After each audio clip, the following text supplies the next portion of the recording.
Let me guess, when I say mirror, you think about fixing your hair, checking your outfit, or maybe making sure there's no spinach stuck in your teeth. But what if I told you that same mirror could help heal emotional trauma? Yeah, I know what you're thinking. Heal trauma? What is this? Snow White meets therapy. Spoiler alert. There's no magic apple involved. Just science and a little creativity. Welcome to the fascinating, slightly weird, and surprisingly powerful world of mirror therapy.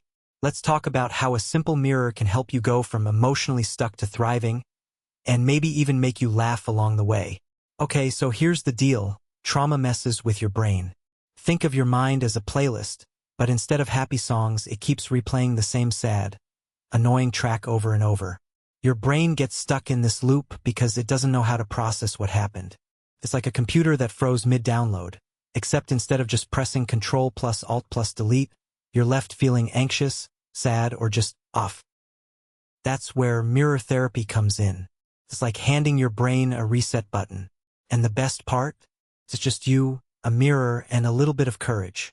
No expensive equipment. No embarrassing yoga poses. So, what exactly is mirror therapy? Picture this. You stand in front of a mirror, but instead of saying, "Ugh, I need more sleep," you're doing something intentional. You're observing yourself, connecting with your emotions, and, here's the kicker, rewiring your brain. It started with phantom limb pain. Yeah, science people are wild. Where amputees used mirrors to trick their brains into feeling like their missing limb was still there. But then, therapists thought, hey, if this works for physical pain, could it work for emotional pain too? Spoiler, it totally does. With emotional trauma, your reflection becomes a tool for self-compassion, emotional release, and perspective shifting. And no, it's not just staring at yourself awkwardly like you're on a bad Zoom call. All right, now for the fun part. How do you try this? Here are 3 simple techniques. 1. The talk it out method. Stand in front of the mirror and talk to yourself like you're your best friend. Yep, it's awkward at first, but it's also cathartic. Say things like, hey, I know you've been through a lot, but you're doing amazing. Bonus points if you add, also, your hair looks great. 2. The silent observer game. Sit quietly in front of the mirror and just look at yourself. Not in a creepy way. Notice your emotions, your expressions, and how your body feels. It's like people watching, but you're the star of the show. 3. Dance party for 1. Feeling tense?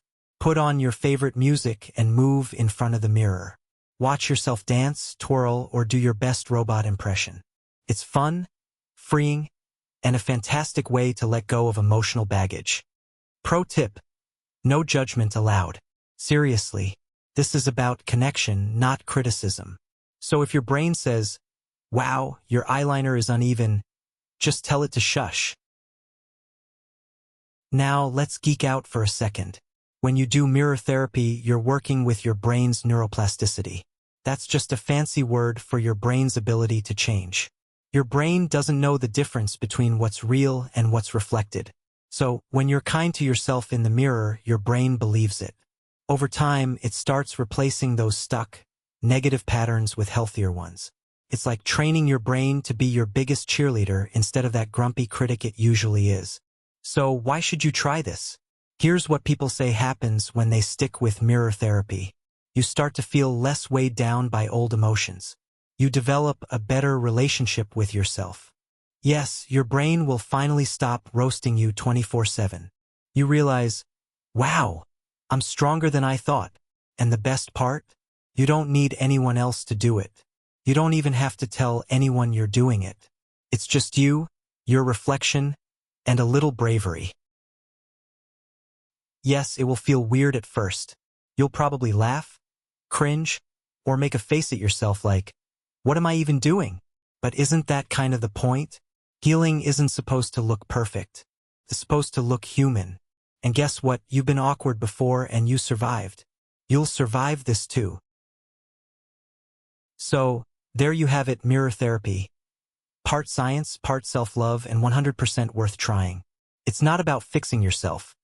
It's about meeting yourself where you are and saying, hey, you're doing great. So grab a mirror, give yourself a little wink, and start healing. This campaign on Let's Talk About Mental Health is an initiative by UDRC, Urban and Development Resource Center, dedicated to spreading awareness, reducing stigma, and offering support for mental health. Together, we can create a world where mental health is cared for, understood, and supported.